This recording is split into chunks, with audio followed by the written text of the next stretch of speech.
दर्शकवृन्द नमस्कार। धर्म संस्कृति तथा संस्कारको संवाहक नेपालको पहिलो धार्मिक तथा आध्यात्मिक टेलिभिजन भक्तिदर्शन टेलिभिजनको यो विशेष प्रस्तुतिमा यहाँलाई हार्दिक स्वागत गर्दछु।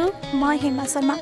दर्शकवृन्द, आज निर्जला एकादशी अर्थात् पानी पनि ग्रहण नगरिकन बस्ने एकादशी। आज ज्येष्ठ शुक्ल पक्षको एकादशी तिथि, जसलाई चाहिँ भीम एकादशीका नामले पनि चिनिन्छ।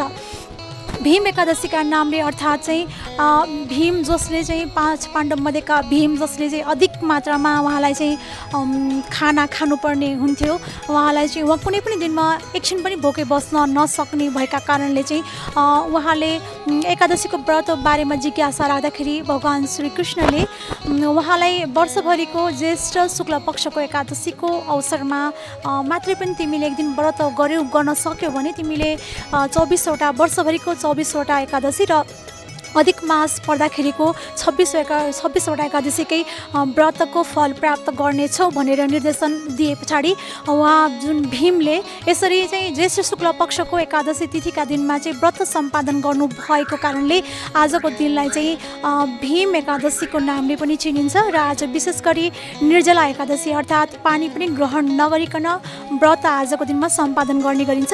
र यसरी जो कोहीले पनि जल ग्रहण नगरिकन बिहान सूर्य उदयदेखि द्वादशीको दिनको सूर्य उदयसम्म जल ग्रहण नगरिकन बिचमा चाहिँ दान पुण्य तीर्थाटन लगायतका विभिन्न धार्मिक कृत्यहरू सम्पादन गर्दै व्रत बसेको खण्डमा यसले चाहिँ 24वटा वर्षभरिको 24वटा एकादशीकै व्रतको फल प्राप्त गर्ने धार्मिक एउटा मान्यता रहिआएको छ र शास्त्रहरूमा पनि यही कुरा उल्लेख गरिएको छ। र आजको दिनमा विशेष गरी भगवान् नारायणको पूजा आराधना दर्शन गर्ने हाम्रो परम्परा रहिआएको छ।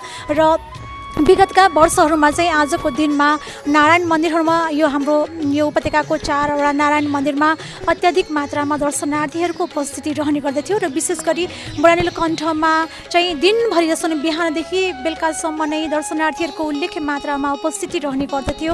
र विभिन्न दर्शनार्थीले आफ्नो श्रद्धा भक्ति विश्वास विभिन्न पूजा सामग्रीको साथमा यहाँ उपस्थित भएर आफ्नो श्रद्धा प्रकट गर्नुहुन्थ्यो। र यसरी यस मन्दिरमा आजको दिनमा एकदम भव्य मेला नै लाग्ने गर्दथ्यो। र अहिलेको अवस्थामा भने एउटा कोरोना महामारीको अवस्था सिर्जना भएको छ। विगत 2 महिनाभन्दा पनि अगाडिदेखि नै यहाँ नेपालमा पनि त्यो प्रकोपबाट बच्नको लागि लकडाउनको अवस्था सरकारले सृजना गरेको छ। र अहिले हामी लकडाउनको अवस्थामा नै रहेका छौँ। र लकडाउनको अवस्थादेखि नै कुनै पनि क्षेत्रमा भिडभाडहरू नगर्ने, बाहिर ननिस्किने लगायतका सुरक्षाका विभिन्न निर्देशनहरू दिएको छ। र त्यही अनुसारले सबैजनाले यसलाई पालना गर्दै आउनुभएको छ। र आजको दिनमा सबै दर्शनार्थीले आफ्नो भक्तजनहरूले आफ्नो घरबाट नै बसेर भगवानको स्मरण गर्नुभएको छ, आफ्नो श्रद्धा भक्ति विश्वास प्रकट गर्नुभएको छ। र साथसाथै आज तुलसीको दललाई बीजारोपण गर्ने दिन पनि रहेको छ। र तुलसी जसलाई चाहिँ एउटा आयुर्वेदिकमा एकदम यसलाई महत्त्वपूर्ण एउटा वृक्ष मानिन्छ। यो तुलसीले चाहिँ विभिन्न रोगहरूलाई पनि सजिलैसँग निर्मूल गर्ने कारणले पनि हाम्रा घरमा हाम्रो पुर्खादेखि नै यसलाई चाहिँ घरमा आफ्नो आँगनमा यसलाई चाहिँ रोप्ने र पूजाआजा गर्ने एउटा हाम्रो परम्परा रहिआएको छ। र आजको दिनमा तुलसीको बीजारोपण गरेर यसलाई चाहिँ अब अर्को महिनामा यसलाई तुलसीको दल सारेर यसरी सेवा गर्ने हाम्रो परम्परा रहिआएको छ। र आज घरमा सबै श्रद्धालु भक्तजनहरूले तुलसीको दललाई पनि बीजारोपण गर्नुभएको छ। यसरी चाहिँ आजको दिनलाई हामी वैदिक सनातन धर्मावलम्बीहरूले विशेष रूपले मनाएका छौँ। र आज सक्नेले निर्जल अर्थात् पानी पनि ग्रहण नगरेर व्रत सम्पादन गर्नुहुन्छ भने नसक्नेले केही जलहरू ग्रहण गरेर, त्यो पनि नसक्नेले फलफुल ग्रहण गरेर, र त्यो पनि नसक्नेले चाहिँ एक छाक फलाहार गरेर पनि उहाँहरूले व्रत सम्पादन गर्न सक्नुहुन्छ भनेर विद्वानहरूले बताउनु भएको छ। र यसरी विभिन्न आफ्नो स्वास्थ्यको अवस्था हेरेर आफ्नो अनुकूलता अनुसार सबैले व्रत सम्पादन गर्दै आउनु भएको छ।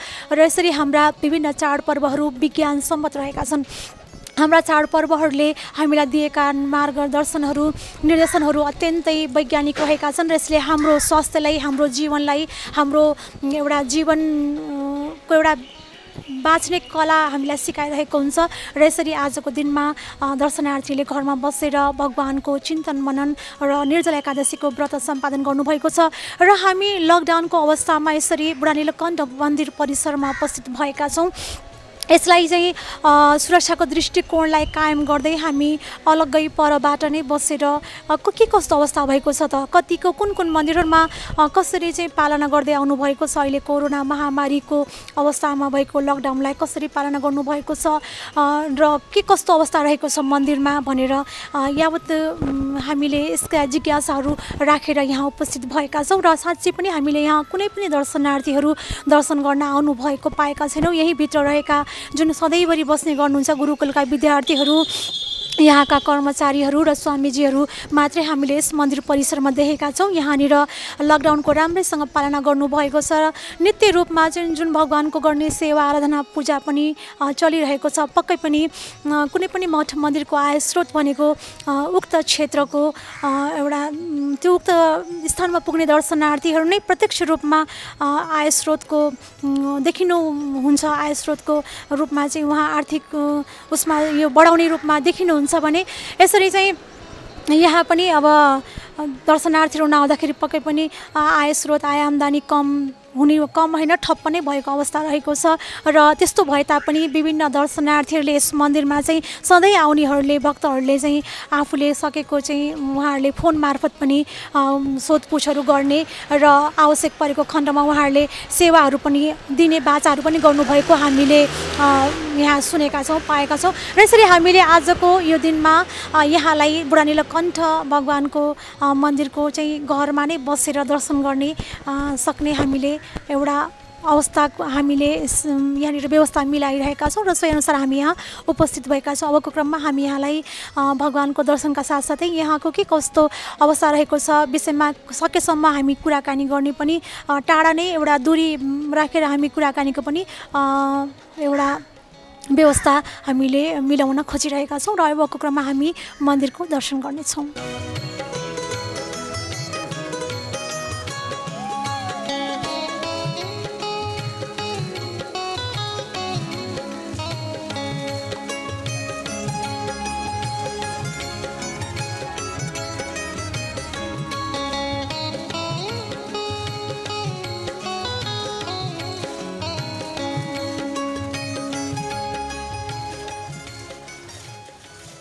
दर्शकबिन हामी आज निर्जला एकादशीको पावन अवसरमा रहेका छौँ र ज्येष्ठ शुक्ल पक्षको एकादशीलाई निर्जला एकादशीका नामले चिनिन्छ र यस दिनमा जल पनि ग्रहण नगरेर व्रत बस्ने हाम्रो वैदिक परम्परा रहिआएको छ र यस दिनमा विशेष गरी नारायण मन्दिरहरूमा दर्शनार्थीहरूको उल्लेख्य मात्रामा उपस्थिति रहने गर्दछ र आज हामी यस बुढा नीलकण्ठ नारायण मन्दिरमा उपस्थित भएका छौँ र विगतका वर्षहरूमा आजको यस दिनमा नारायण मन्दिरहरूमा उल्लेख्य मात्रामा दर्शनार्थीहरूको घुइँचो रहने गर्दथ्यो। सबैले आफ्नो आस्था विश्वासहरू भगवान समक्ष व्यक्त गर्नको लागि मन्दिरमा दर्शनको लागि आउनुहुन्थ्यो र यहाँनिर अटाइ नसक्नु खालको घुइँचो पनि रहने गर्दथ्यो र यसपालि चाहिँ कोरोना महामारीको त्रासले गर्दाखेरि चाहिँ यसबाट जोगिनको लागि चाहिँ सरकारले लकडाउन गरेको अवस्था रहेको छ र लकडाउनका कारण चाहिँ विगत 2 महिनाभन्दा बढी समयदेखि चाहिँ यसरी मठ मन्दिरहरूमा दर्शनार्थीहरू जाने क्रम रहेको छैन र यसरी चाहिँ यो लकडाउन भएको अवस्था भएको कारणले आज हामी यहाँ चाहिँ कुनै पनि दर्शनार्थीहरूलाई हामीले पाउन सकिरहेका छैनौँ र यसरी सरकारले नै गरेको नियमलाई चाहिँ उहाँले पालना गरेर घरमा नै बसेर आफ्नो तरिकाले भगवानको स्मरण चिन्तन र व्रत सम्पादन गरिरहनु भएको छ र साथसाथै आज तुलसीको दल बीजारोपण गर्ने दिन पनि रहेको छ र घर घरमा यसरी सबैले तुलसीको दललाई पनि बीजारोपण गर्नुभएको छ र यस बुढा नीलकण्ठमा पनि मन्दिरमा पनि तुलसीको बीजारोपण गरिएको छ र कुनै पनि मन्दिरको आय स्रोत भनेको त्यहाँको दर्शनार्थीहरू, त्यहाँ पुग्ने दर्शनार्थीहरू नै एउटा प्रमुख रूपमा र प्रत्यक्ष रूपमा रहने गर्नुहुन्छ र यसरी अहिलेको अवस्थामा विभिन्न मठ मन्दिरहरूमा दर्शनार्थीहरू पुग्नु नभइसके पछाडि चाहिँ मन्दिरको आय स्रोतहरू पनि घटेको अवस्था रहेको छ र यस अवस्थामा चाहिँ उक्त मठ मन्दिरहरूमा कसरी सञ्चालन भइरहेका छन्, पूजा लगायतका विभिन्न यहाँ हुने खर्चहरू चाहिँ कसरी व्यवस्थापन भएका छन् लगायतका विषयमा हामी कुराकानी गर्न गइरहेका छौँ र हामी यहाँका मठाधीश स्वामी निगमानन्द सरस्वतीजीसँग केही कुराकानीहरू गर्न गइरहेका छौँ। नमस्कार, यहाँलाई कार्यक्रममा स्वागत छ। धन्यवाद। अब यो आज निर्जला एकादशी रहेको छ, हामी सबैले मनाइरहेका छौँ वैदिक सनातन धर्मावलम्बीले। आजको यो विशेष गरी सर्वप्रथम चाहिँ आजको दिनको बारेमा अलिकति विशेषता बताइदिनुहोस् न। आज भनेको निर्जला एकादशी भनेको चाहिँ भगवान श्रीकृष्णले भीमसेनलाई चाहिँ उनी अलि धेरै बढी खाना खान्थे र उनी कहिले पनि व्रत गर्दैनथे र व्रत नगर्ने भएपछि तिमीले भगवान श्रीकृष्ण चाहिँ भीमलाई तिमी कमसेकम आजको दिन एक दिन यो निर्जला एकादशीको दिन व्रत गर्यौ भने पुरै 12 महिनासम्म व्रत गरेको फल मिल्नेछ र तिमीले यो एकादशी गर भनेर भीमसेनलाई भन्नुभयो र त्यो परम्परागत आज व्रत गर्नाले आजको यो निर्जला एकादशीको दिन व्रत गर्नाले पुरै 12 महिनाको वर्षभरिकै 24वटा एकादशीको चाहिँ व्रत गरेको फल मिल्ने र यसपालि आउने असोज महिनामा पर्न गएको अधिक मासले गर्दाखेरि 26वटा एकादशी रहेका छन् र ती 26वटा एकादशीको चाहिँ फल मिल्ने भन्ने शास्त्रमा उल्लेख गरिएको छ। भनेपछि आजको दिनमा मात्रै व्रत बस्दाखेरि पनि सम्पूर्ण एकादशीको फल प्राप्त हुने बताइएको छ र विगतको दिनहरूमा चाहिँ आजको दिनमा यहाँ त धेरै दर्शनार्थीहरू हुने गर्थ्यो। आजको दिनमा अब अत्यन्तै आजबाट लगभग अब चातुर्मास अर्को 1 महिनाबाट सुरु हुन्छ। त्योभन्दा पहिले आज तुलसीको चाहिँ दल राखेर बिउ राखेर चाहिँ बिजारोपण हुन्थ्यो र हामीले यहाँ आफ्नै तरिकाले गऱ्यौँ। तर आउने बाहिरबाट भक्तहरूलाई चाहिँ सरकारको नियमअनुसार हामीले त्यो पालना गराएर यहाँभित्र आउन दिएका छैनौँ। हामी यहाँभित्र बस्ने नै हामी 22-25 जना गुरुकुलका छात्रहरू सहित हामी मिलेर सबै कार्य सम्पादन गरिरहेका छौँ र बाहिरबाट आउने भक्तहरूलाई चाहिँ दर्शन गर्न अब वर्षौँ वर्षदेखि गरेको दर्शन चाहिँ हृदयङ्गम गरेर स्मरण गर्दै आफ्नै घरमा बसेर चाहिँ दर्शन गर्नुहुनेछ भन्ने हामीले आशा गर्दै आग्रह गर्दै पालना गरिरहेका छौँ। हजुर, भनेपछि चाहिँ यहाँले हजुरहरूले गर्नुपर्ने नित्य नैमित्तिक कर्महरू चाहिँ उस्तै तरिकाले गरिरहनु भएको छ। नित्य कर्म अब नित्य पूजापाठ आदि नियमित भइरहेकै छन्। सेवा पूजा हमेसा भइरहेको छ, तर भक्तहरूको दर्शनका लागि भने बन्द गरिएको छ। भनेपछि यहाँले चाहिँ अहिलेसम्म कुनै पनि दर्शनार्थीहरू जस्तै अब सधैँ आइरहनेहरू कुनैले चाहिँ हामी दर्शन गर्न आउँछौँ भनेर यसो कुनै गुनासोहरू गरेको अथवा चाहिँ रिक्वेस्ट गरेको त्यस्तो अवस्था छ कि? त्यो त अत्याधिक छ, तर केही कोही छुटपुट नगण्य रूपमा 1 जना 2 जना कोही त्यस्ता परेको र एक्लै आएको खण्डमा उहाँहरूले अवस्थामा उहाँहरूले यसो दर्शन गरेर जानुहुन्छ। उहाँको विशेषता चाहिँ कस्तो रहेको छ? विभिन्न मन्दिरको विभिन्न विशेषताहरू रहेको छ होइन, यस मन्दिरको चाहिँ विशेषता के हो? अब विशेषताको स्वयं आफै उत्पत्ति नै यो विशाल कायमा विशाल स्वरूपमा उत्पत्ति हुनु नै उहाँको विशेषता र यो उत्पत्ति कालमा प्राकट्य जब भगवानको प्राकट्य भयो त्यो समयमा सशरीर जो हाम्रो चाहिँ चल्ता फिर्ता जीवित जो शरीर हुन्छ त्यो शरीरमै भगवान उत्पन्न हुनुभएको थियो र कालान्तरमा गएर यो हाम्रो चाहिँ प्रताप मल्लको समयबाट चाहिँ भगवान शिला स्वरूपमा हुनुभयो। त्यसमा चाहिँ हजुरको अनि विशेषता भनेकै हजुरको छाया दर्शन। यो आधुनिक साइन्सले अहिलेसम्म यसलाई पुष्टि गर्न सकेको छैन। जो भगवान यसरी लेट्नु भएको छ यसको ठिक तल्लोपट्टि साइडमा चाहिँ हुबहु छाया दर्शन हुन्छ, जो आधुनिक साइन्सले त्यसलाई चाहिँ असम्भव भनेर अहिलेसम्म कुनै पुष्टि गर्न सकेको छैन। तल्लोपट्टि त्यसो देखिन आउँछ। त्यो चाहिँ भगवानले आउने समयमा अब कली तीव्र हुँदै जान्छ, कलीको चाहिँ प्रभाव बढ्दै जान्छ र यो सशरीर रहनलाई सम्भव छैन भनेर भगवान शिला स्वरूपमा हुनुभयो। शिला स्वरूपमा भइसकेपछि चाहिँ अब कलीको स्वभाव हो जो यथास्थितिलाई नमानेर उल्टो सोच्ने, यो कसले ढुङ्गो ल्यायो कसले बनायो के गर्यो यस्ता शङ्काहरू नहुन् त्यसको लागि चाहिँ वर्तमान आधुनिक साइन्सलाई चुनौतीको हिसाबमा राखेर त्यो छाया दर्शनलाई चाहिँ भगवानले प्रतीकको रूपमा छोडेर अनि आफू स्वयं शिला स्वरूपमा शालिग्राम स्वरूपमा विराजमान हुनुहुन्छ। त्यसो भए यहाँ राजाहरू पनि आउनु हुँदैन भन्ने मान्यता पनि रहेको छ हो। यो चाहिँ उत्पत्तिको एउटा यसमा विशेष कथाहरू छन्। यहाँका चाहिँ पहिले द्वापर युगमा सूर्यकेतु नाम गरेका राजा यहीँ शिवपुरी भनिन्छ यो माथिल्लो स्तरमा, त्यो समयमा चाहिँ द्वापर युगमा पुरै सहर थियो। अनि सूर्यकेतु नामका राजा त्यहाँ त्यस नगरीमा राज्य गर्थे। उनी प्रत्येक दिन भगवान बद्रीनाथ र केदारनाथजीको दर्शन गर्न मलाई जान्थे। अनि त्यो गएपछि उनी वृद्ध भई उमेर भइसकेपछि भगवानसँग प्रार्थना गरे, प्रभु अब यति टाढा आएर चाहिँ दर्शन गर्न सम्भव छैन र हजुरको स्मरण गर्दै आफ्नै नगरीमा प्राण त्याग गर्छु भनेपछि भगवान प्रसन्न हुनुभयो। जाऊ, तिमीले यहाँ आउने आवश्यकता छैन, म भोलि तिमीलाई तिम्रै नगरमा दर्शन दिनेछु भनेर भगवानले आज्ञा भयो। राजा फर्केर आए अनि उता भगवानले चाहिँ विश्वकर्मालाई आह्वान गरेर, जो विश्वकर्मा संसारकै रचयिता, जो सङ्कल्प सिद्ध हुनुहुन्छ, सङ्कल्पद्वारा जेको पनि रचना गर्न सक्नुहुन्छ, उहाँले चाहिँ यो मूर्तिको रचना गर्नुभयो। त्यस पछाडि भीमसेनले ल्याएर यहाँ स्थापना गर्नुभयो। त्यो स्थापना पछाडि भगवानको यसमा प्राकट्य भयो। अहिले पनि हामी मूर्तिहरूको प्रतिस्थापना गर्छौँ, जो प्राण प्रतिष्ठा गर्छौँ, त्यस पछाडि भगवान हो। सुरुमा त हजुरको मूर्ति नै हो, ढुङ्गै हो। प्राण प्रतिष्ठा गरेपछि चाहिँ भगवान हुने हो। त्यसै यहाँ पनि भगवानको प्रतिष्ठा भयो, भगवान प्राकट्य हुनुभयो। त्यस पछाडि अनि राजालाई चित्त बुझेन, किन यो चाहिँ भगवान बद्रीनाथजीको स्वरूप पनि यस्तो छैन र केदारनाथजीको स्वरूप पनि यस्तो होइन भने उनको विवाद भएपछि भगवान रिसाउनु भयो। तिमीलाई म तिम्रो दर्शन दिनको लागि म त्यो स्वरूपमा आएको हुँ र तिमीलाई चित्त बुझ्दैन, जहाँ तिम्रो कोही सन्तान मेरो दर्शन गर्ने छैन भने त्यहाँ अभिशप्त भयो। श्राप मिलेपछि अनिखेर चाहिँ राजाहरू त्यो परम्परागत हुन त त्यो परम्परालाई हो, तर जो पनि नेपालमा राजाहरू भए ती राजाहरू चाहिँ लाई केही न केही सङ्केत हुने र नआउने। अनि प्रताप मल्लको समयसम्म यो मूर्ति चलायमान थियो। त्यस पछाडि गएर उनले चाहिँ जबरजस्ती गरे म दर्शन गर्छु। उनी धार्मिक थिए, आस्थावान थिए, हामीलाई सबैलाई थाहा छ। जहाँ उनले राज्य गरे त्यहाँ चाहिँ सबै ठाउँका चाहिँ मूर्तिहरू प्रतिष्ठित गरेका छन्। पशुपतिनाथको मूर्ति प्रतिष्ठा गरे, भगवान बुढानीलकण्ठको प्रतिष्ठा गरे, काल भैरवको प्रतिष्ठा गरे, उपत्यकाका जति पनि मन्दिरहरू थिए उहाँ प्रतिष्ठा गरे। उनी धर्मात्मा थिए र उनले चाहिँ म होइन, भगवानको दर्शन नै उहीँ गएर गर्नेछु भनेर आउँदाखेरि नागले गएर बाटो छेके। एउटा नागले आउन नदिँदाखेरि उनलाई श्राप मिल्यो, यदि तिमी मलाई दर्शन गर्न दिँदैनौ भने जाऊ तिमी पनि अन्ध हुनु भनेर श्राप मिलेपछि उनी अन्धा भएर फर्केर आउन सकेनन्। अनि यता भगवान चाहिँ शिला स्वरूपमा हुनुभयो। अनि राजाहरूलाई चाहिँ यही श्रापको मिलेको छ। त्यही कारणले चाहिँ राजाहरू आउनुहुन्न, अहिले आउनु भएको कुनै पनि इतिहास छैन होइन।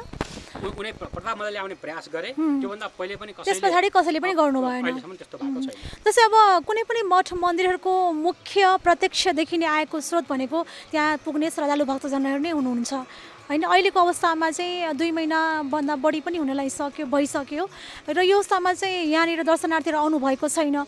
पक्कै पनि दान दक्षिणाहरू अब यहाँनिर रहने कुरा नै भएन भनेपछि यहाँको व्यवस्थापनहरू कसरी हुँदै आएको थियो र अहिलेको अवस्थामा के कस्तो कतिको यहाँलाई मतलब फरक पाउनु भएछ, कस्तो खालको यहाँहरूलाई चाहिँ असुविधाहरू महसुस भएछ कि कस्तो खालको अलिकति मलाई हजुरको आफ्नो बताइदिनुहोस् न। अब असुविधा भनेर त जहाँ भगवान हुनुहुन्छ त्यहाँ असुविधा हुने कुरै भएन, सुविधा नै छ।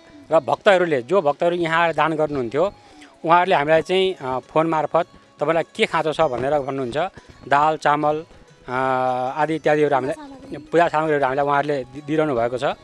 डोनेसनको रूपमा दक्षिणा भेटी चाहिँ आएको छैन र तर कार्यक्रम चाहिँ हाम्रो यथावत भक्तहरूले श्रद्धाहरूले दिएर चलिरहेकै छ। अब पहिला त धेरै यहाँनिर आय स्रोतहरू हुन्थ्यो, पहिला कतिको आय स्रोतहरू हाम्रो लगभग महिनामा अब यो हुनु त हाम्रो वैशाख महिना त वर्षभरिलाई नै हुने गरी भिड आउँथ्यो होइन। त्यो यसपालि चाहिँ ठप्प भयो। भए तापनि अब हामीलाई चाहिँ उहाँकै कृपाले, भगवानकै कृपाले, उहाँको आशीर्वादले भक्तहरूप्रति आस्था जागेर अहिलेसम्म हामी चलिरहेकै छौँ, यथावत छ। अहिलेसम्मको अवस्थामा हजुरहरूलाई त्यस्तो कुनै पनि अप्ठ्यारो गाह्रो महसुस भएको छैन। तर पनि अब यो आगामी दिनमा चाहिँ के होला, कसरी जाला जस्तो कस्तो खालको सोच्नु? यो पक्कै पनि भगवानले यसलाई चाहिँ मेन्टेन गर्नु नै हुन्छ। अब प्रकृतिले चाहिँ समय समयमा आफ्नो ब्यालेन्स मिलाउँछ। आध्यात्मिक व्यक्तित्वको हिसाबले जस्तै अब साइन्सले विभिन्न कुराहरूलाई पुष्टि गर्दै गर्छ र यो आध्यात्मिक व्यक्तित्वहरूले चाहिँ यसलाई कसरी बुझ्नुहुन्छ? यो भनेको एउटा हामीले त यो दैवी प्रकोप नै भन्छौँ। यो किन अब ठिक छ भाइरस होला हामीले त आँखाले देखेका छैनौँ, सूक्ष्म नै छ।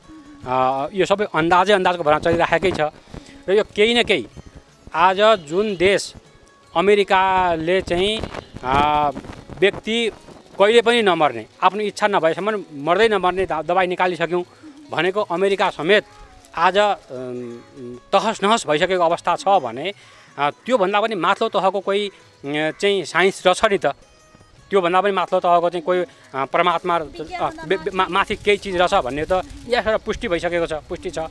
र त्यो चाहिँ हामी भगवानमा विश्वस्त छौँ र हामीलाई अहिलेसम्म त्यस्तो यहाँ नकारात्मक केही भावना हामीप्रति आएको पनि छैन, त्यस्तो रोगहरू पनि हामीलाई छँदा पनि छैन। जस्तै हजुरलाई बिचमा मैले भने यो जस्तै महामारीहरू दैवी प्रकोपहरू चाहिँ आउँछन् भनेर हामीले ग्रन्थहरूमा पनि सुन्छौँ, कस्तो अवस्थामा चाहिँ यिनीहरू व्याप्त हुन्छन् भनेर व्याख्या गरिएको पाउनुहुन्छ?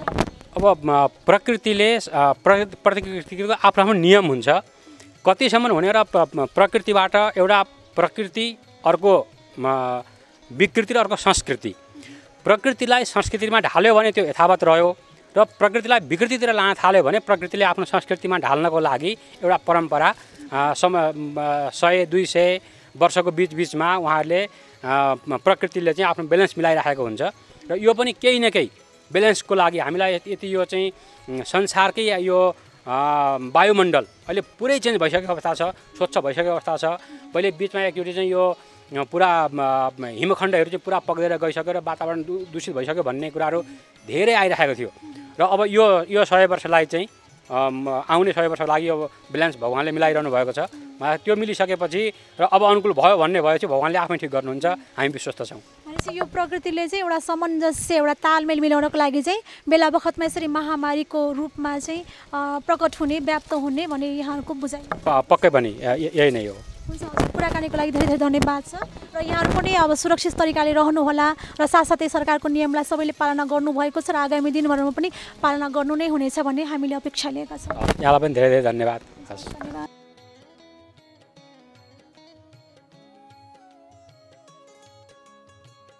दशमीन हामी बुढा नीलकण्ठ मन्दिर परिसरमा आएका छौँ। मन्दिरको यहाँमा गेटमा उभिरहेको छु र यहाँ आज एकादशीको दिनमा भगवानको विशेष रूपले पूजा आराधना गर्नुका साथसाथै चाहिँ यो आज विशेष निर्जला एकादशी भएको कारणले चाहिँ बिहानको नित्य पूजा पश्चात चाहिँ यहाँ अहिले घिउ लगाउने भगवानलाई घिउले एउटा अभिषेक गर्ने घिउ दल्ने कार्य भइरहेको छ र यहाँ विशेष गरी यस मन्दिरमा 16 वर्षभन्दा मुनिका पुजारीहरूले मात्रै पूजा गर्ने एउटा यहाँको परम्परा रहिआएको छ। यसरी ससाना पुजारीजीहरूले चाहिँ यहाँ भगवानको सेवा गर्नुभएको यहाँहरूले देखिरहनु भएको छ र भगवान नारायणलाई चाहिँ एउटा हरिहर स्वरूप पनि भनिन्छ। उहाँ नारायणको र शिव भगवानको दुवैको संयुक्त स्वरूपमा विद्यमान रहनु भएको भनेको कुरा यहाँ बताइएको छ र यसरी भगवानको बिहान नित्य पूजा भए पश्चात चाहिँ यहाँ घिउ आज चाहिँ विशेष तिथि परेकोले यहाँ घिउ दल्ने कार्य पनि भइरहेको छ र यसरी भगवान नारायण बुढा नीलकण्ठ नारायण उहाँको 4वटा हात रहेको छ जसमा चाहिँ शङ्ख चक्र गदा र एउटा हातमा चाहिँ भस्मको गोला रहेको बताउनु भएको छ र विशेष गरी नारायण भगवानको हातमा चाहिँ शङ्ख चक्र गदा पद्म रहने गर्दछ। पद्म अर्थात् एउटा कमलको फुल पनि रहने गर्दछ भने यहाँ रहनुभएको नारायणमा चाहिँ एउटा हातमा कमलको फुलको सट्टामा चाहिँ भस्मको गोला रहेको छ जसलाई चाहिँ भस्म चाहिँ शिव भगवानलाई प्रिय मानिन्छ। यसरी उहाँ हरिहर स्वरूपमा रहनुभएको छ र यहाँ एकदम यो मूर्ति कसैले बनाएको नभइकन यो चाहिँ एउटा उत्पत्ति भएको भनेर पनि हामीले यसमा इतिहासमा पाउँछौँ। उहाँ कसले बनायो कहिले बनायो भन्ने कुरा यसको बारेमा कुनै पनि कुरा उल्लेख नरहेको कारणले यो मूर्तिलाई चाहिँ उत्पत्ति भएको यही शिवपुरीको डाँडामा यो मूर्ति कुनै किसानले खन्ने क्रममा रगत देखे पछाडि किन यसरी रगत आयो माटोबाट भनेर खनेर हेर्दा यो विशाल मूर्ति चाहिँ त्यहाँ प्राप्त गर्नुभएको भनेर पनि एउटा बताइन्छ। यस्तो किंवदन्ती पनि रहिआएको छ र यसरी यहाँ बुढा नीलकण्ठ भगवानको शिरमाथि यहाँले हेर्न सक्नुहुन्छ यो शिला स्वरूपमा नै नागहरू पनि नागको फन्का काटेर भगवानलाई छाया प्रदान गरिरहनु भएको छ नाग देवताले पनि र यसरी विशाल मूर्ति यो उत्पत्ति भएको विश्वास गरिन्छ र यहाँ यस मन्दिरमा चाहिँ राजाहरू दर्शनको लागि आउन नहुने भन्ने बताइएको छ। यसरी यो नारायण भगवानको उसमा चाहिँ राजाले दर्शन गर्यो भने अनिष्ट हुने बताएको छ। यसरी प्रताप मल्ल राजाले चाहिँ नारायण भगवानको म भक्त हुँ, म दर्शन गर्न जान्छु भनेर उहाँले चाहिँ जिद्दी गरेर आउने क्रममा यहाँ जुन माथि भगवानको शिरमाथि रहेको नागले चाहिँ आएर एउटा नाग, त्यसमध्येबाट एउटा नाग आएर तल बाटो छेक्न गएको भन्ने पनि कुरा रहेको छ। यसरी नागले बाटो छेक्दाखेरि चाहिँ भगवान राजा चाहिँ रुष्ट हुनुभयो। यसरी मलाई किन बाटो छेक्छौ भन्दाखेरि अनिष्ट हुन्छ, त्यही कारणले भनेर जब त्यहाँनिर त्यो जानकारी गराइसके पछाडि उहाँ अझ पनि त्यसमा आउन उहाँले बल गर्दाखेरि नागले बाटो छेकेको र तत्पश्चात चाहिँ एउटा सिद्ध पुरुष मानिनुहुन्थ्यो प्रताप मल्ल राजा पनि। उहाँले चाहिँ नागलाई तिमी पनि मलाई भगवानको दर्शन दिन तिमीले मलाई बाधा पुर्याएको खण्डमा तिमीलाई म श्राप दिन्छु, तिमी पनि आँखा नदेख्ने बन्नु भनेर चाहिँ नागराजलाई श्राप गरेपछि उहाँ यहाँ भन्दा केही तल यहाँले देख्न सक्नुहुन्छ पिपलको वृक्ष मुनि एउटा सानो खोपी जस्तो दुलो जस्तोबाट नागको हामीले आकृति देख्न सक्छौँ र नाग चाहिँ आँखा नदेख्ने भएपछि सोही स्थानमै उहाँ चाहिँ एउटा शिला स्वरूपमा परिणत रहनु भएको भनेर एउटा किंवदन्ती पाइन्छ। यसरी भगवान नारायणको दर्शन गर्नाले सुख, शान्ति, सौभाग्य, ऐश्वर्य प्राप्त हुने धार्मिक विश्वास रहिआएको छ। र यसरी पहिला भगवानको शिला स्थानमै गएर दर्शन गर्ने व्यवस्था भए तापनि विगत केही वर्षदेखि यसरी भगवानको पाउको रूपमा यहाँ चाँदीले निर्माण गरेर अगाडि राखिएको छ र सोही स्थानमा दर्शनार्थीले आफ्नो श्रद्धा, भक्ति, विश्वास, फुलपातीहरू अर्पण गरेर दर्शन गर्ने गर्नुहुन्छ।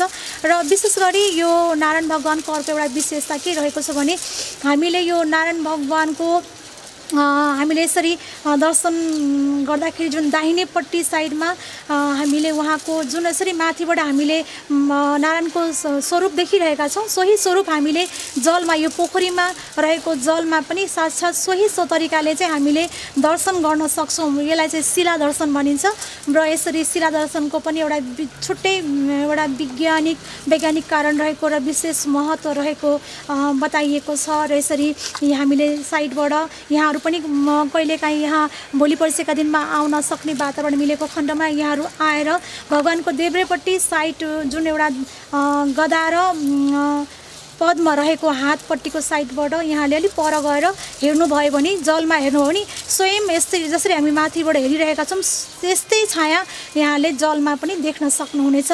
र यो नै यस मन्दिरको एउटा विशेषता रहेको छ जसलाई चाहिँ वैज्ञानिकहरू पनि आश्चर्यमा परेको भनेर बताइन्छ। छाया दर्शन नै जुन छाया उहाँको पर्छ यो छाया दर्शन नै यहाँको एउटा विशेषता रहिआएको बताइन्छ। र यस मन्दिरमा यहाँले देखिरहनु भएको छ भक्तजन ससाना 16 वर्ष मुनिका पुजारीजीहरूले भगवानको सेवा पूजाहरू गर्दै आउनु भएको छ र यस स्थलमा गुरुकुल पनि सञ्चालन रहेको छ र एकदमै सुन्दर। अत्यन्त अहिलेको अवस्थामा यो लकडाउनको कारणले यहाँ कोही पनि आवत जावत आवागमन नभएको कारणले अत्यन्त सुनसान रमणीय अवस्थामा चाहिँ हामीले शान्त वातावरणमा यहाँ चाहिँ आएर शान्तिको महसुस गरिरहेका छौँ। र साथसाथै यो अहिलेको यो अवस्थामा जुन प्रकृतिले पनि अत्यन्त सुन्दर एउटा आफ्नो आवरण परिवर्तन गरिरहेको काँचुली फेरिरहेको अवस्था छ। विभिन्न लता वृक्षहरू हरिया परिया भएर आफ्ना पालुवाहरू फेरिरहेका छन्, पुष्पहरू फुलिरहेका छन् र फलहरू पनि अङ्कुरित भइरहेको, फलहरू पनि एउटा फुलिरहेको अवस्था रहेको छ। अत्यन्त रमणीय अवस्था रहेको छ। हामीलाई केही कष्ट भए तापनि यो प्रकृतिमा चाहिँ हामीले अहिलेको अवस्थामा चाहिँ अत्यन्तै राम्रो वातावरण महसुस गरिरहेका छौँ। धुवाँ-धुलो चाहिँ अहिले हामीले भोग्नु परेको छैन र यसरी चाहिँ अहिलेको यो लकडाउनको अवस्थामा हामीले बेग्लै प्रकारको एउटा अनुभूति गरिरहेका छौँ।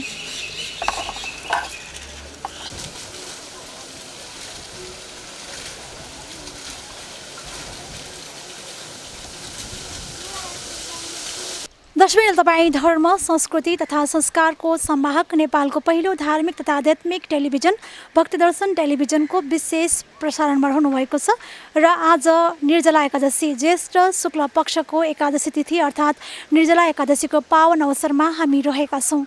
र आजको दिनमा विगतका वर्षहरूमा नारायण मन्दिरहरूमा दर्शनार्थीहरूको उल्लेख्य मात्रामा भिड रहने गर्दथ्यो र सबैले आफ्नो श्रद्धा भक्ति विश्वास भगवान नारायणमा अर्पण गर्दै यस मन्दिरमा घुइँचो नै लाग्ने गर्दथ्यो, मेला नै लाग्ने गर्दथ्यो।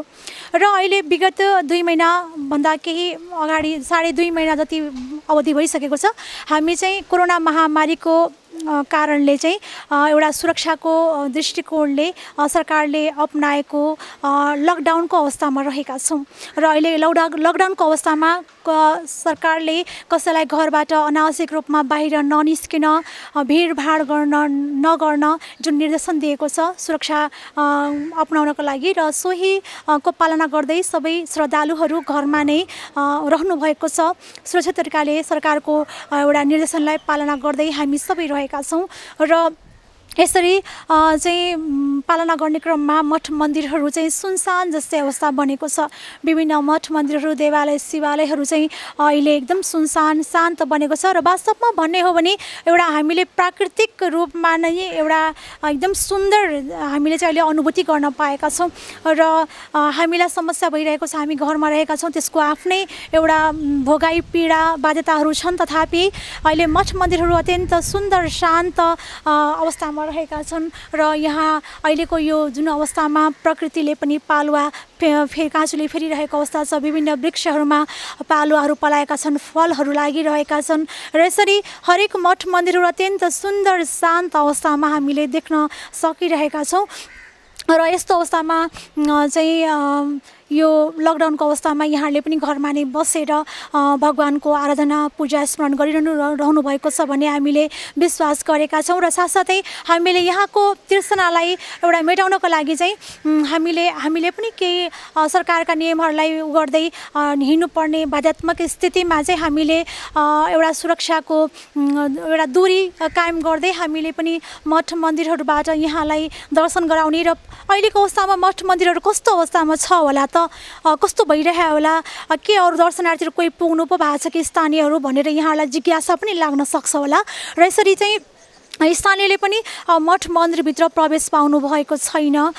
यसरी हामीले यहाँ देखेका छौँ र सो हामीले यहाँ कुराकानीको क्रममा पनि हामीले उक्त कुरा जानकारी लिएका छौँ र यसरी सबैले नै आफ्नो आस्था विश्वास जुन विगतका वर्षहरूमा भगवानलाई जसरी हामीले देखेर त्यहाँ पुगेर दर्शन गरेका थियौँ र सोही चिन्तन मनन गर्दै सोही कुरालाई स्मरण गर्दै अहिले चाहिँ भक्तहरूले घरमा नै बसेर भक्तिभाव गर्नुभएको छ, भगवानको आराधना पूजा गर्नुभएको छ र हाम्रो यो हामी जुन नेपाल राष्ट्रमा रहेका छौँ यहाँ विभिन्न देवी देवताहरूको एउटा उत्पत्ति भएको क्रीडास्थलहरू पनि रहेको कारणले चाहिँ यहाँ दैवीय शक्तिको हामीले ऊर्जाहरू महसुस गर्न सक्छौँ र यसरी तथापि हामीले एउटा समाजमा भएको यो महामारीहरू जुन एउटा प्रकृतिले नै विभिन्न एउटा चरणमा विभिन्न कालखण्डमा जुन एउटा काँचुले फेर्ने अर्थात् यसलाई एउटा ब्यालेन्समा ल्याउने जुन एउटा आफ्नो एउटा उहाँको पनि नियम छ, प्रकृतिको पनि आफ्नो एउटा नियम छ।